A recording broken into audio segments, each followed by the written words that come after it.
Assalamualaikum. Tingnan nyo ang papaya namin. Nawala ng dahon dahil sa init. Pero mayroon pa doon. Mayroon. Ala, may ano na. Hinog na yung isa. Yehey. Ayan na, kukunin na. Mag-harvest na kami. Hinog na siya.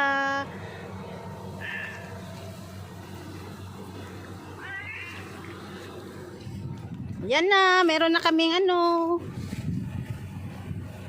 Mandarahim. Ngayon, kakain kami ng papaya.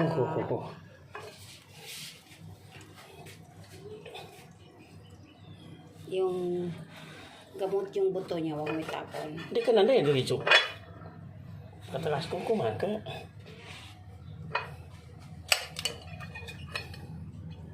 Ngayon na-harvest ko na yung papaya ko. Ito ba? Ingit lang kayo. Sino yung tamad ang makain niya, yung katamaran niya. Sino yung masipag ang makakain niya, yung kasipagan niya. Ito na, ito ng bunga. Ito na yung bunga.